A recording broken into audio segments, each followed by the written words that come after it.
Salut, c'est Guillaume. Je vous propose de découvrir un extrait du prochain épisode de Course épique. Course épique, c'est chaque semaine un invité, une course, une histoire hors du commun. Je vous donne rendez-vous tous les mercredis pour découvrir un nouvel épisode et vivre une grande et belle histoire de course. Mais avant ça, place à un extrait de notre prochain épisode. Ce défi Titicaca, qui a eu l'idée? Comment ça arrive jusqu'à vos cerveaux et ça se concrétise? En fait, ça part d'une discussion avec Anne, ma manageuse, et après, chaque personne se rajoute en fait à cette aventure.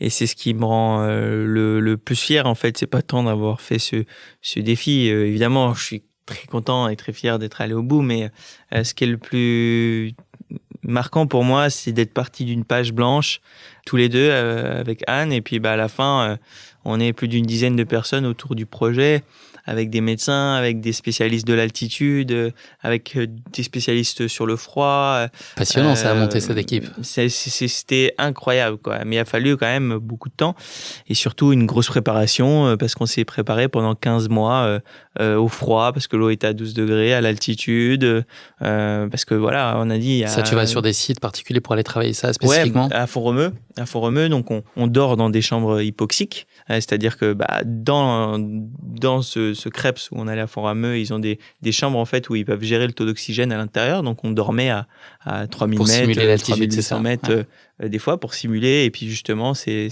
la nuit où notre corps s'habitue le mieux. Donc voilà, on a fait plusieurs stages pour voir comment on réagissait tout ça, et c'est cette préparation de 15 mois qui nous a permis d'arriver les plus près possible. Il y a la dimension équipe qui est, au sens là, c'est un défi que vous partagez concrètement aussi à trois dans l'effort. C'est quoi un peu le rôle de chacun? La cité, si on était dans un western, ce serait qui le bon, la brute et le truand? Non, il n'y a pas de truand, j'imagine tout ça, mais par la force des choses, chacun apporte une brique un peu spécifique au projet. C'était quoi un peu l'idée sur chacun de vous trois? Malia, elle apportait justement un beau message parce qu'elle, ça faisait 11 ans qu'elle avait arrêté de nager. Donc, c'était un beau message justement et de prouver que il est jamais trop tard, quoi. On peut toujours se relancer des challenges, on peut toujours se remobiliser quand on a envie. Et je pense que c'était un beau message à envoyer à tous, que ce soit les hommes ou les femmes. Mathieu, lui, il avait un message écologique.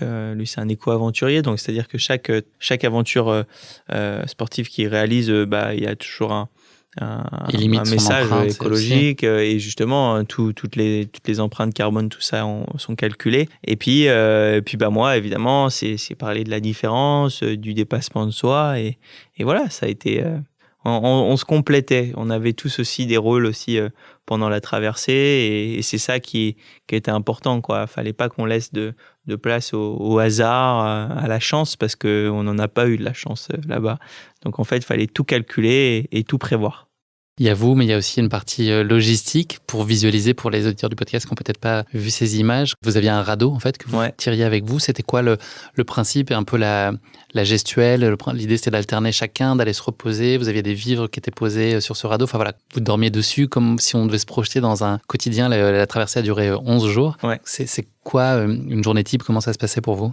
Du coup, c'est vrai qu'on avait un radeau de 500 kilos à tracter, qu'on avait éco-conçu. Donc, en fait, on avait récupéré un ancien catamaran. Et puis, tous les matériaux qu'il y avait à bord, c'était des trucs qu'on avait récupérés ou achetés d'occasion. Donc, c'était leur seconde vie au minimum. Et en fait, on prévoyait de nager parfois tous les trois, des fois faire des relais un par un, tout ça.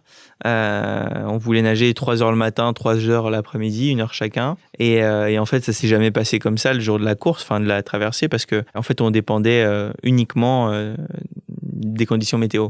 C'est-à-dire que c'est pas nous qui ont été pire qu'aujourd'hui à Paris, on peut le dire. Ah ouais, non, mais là aujourd'hui c'est de la gnognotte. Aujourd'hui là, Paris, c'est sunlight des tropiques, quoi. non, franchement, c'était galère. Donc en fait, on décidait pas quand est-ce qu'on nageait. Franchement, on nageait quand la météo nous le permettait, c'est tout. Donc on se retrouvait à nager des fois à 2 heures du mat, seulement pendant 1 heure, et puis on renageait 3 heures après. Et puis il y avait des temps de break quand même possibles avec des ancres flottantes, c'est ça? Voilà, si j'ai bien compris, des ancres flottantes en fait, les ancres flottantes, c'est une espèce de parachute qui se gonfle dans l'eau et qui stabilise en fait un peu l'embarcation. Puis des fois, on arrivait à se beacher sur des petites plages, tout ça. Bitcher, c'est pas dire du mal des gens, c'est vraiment se poser. Non, se bitcher, en fait, c'est aller vraiment au plus proche de la plage et de mettre, on va dire, le bord et le bout de l'embarcation à moitié sur le sable, à moitié sur l'eau. La course, elle s'est pas du tout passée comme prévu. Vous avez fait des très, très grosses frayeurs. La foudre, tempête, de la grêle sur le bateau. Il manquait que le lâcher de Puma, finalement. Pour que le tableau soit parfaitement complet. Tu t'es vu rester dans cette aventure? Tu t'es vraiment fait peur de façon presque vitale? Oui. Ah oui. Ouais, la foudre est tombée à 10 mètres de nous une nuit. Il y a une nuit aussi où on a dormi à la dérive et en fait, on a fait face à une tempête avec des vagues d'1,50 m. On a vraiment cru y passer plusieurs fois et ça m'a fait vraiment très très peur.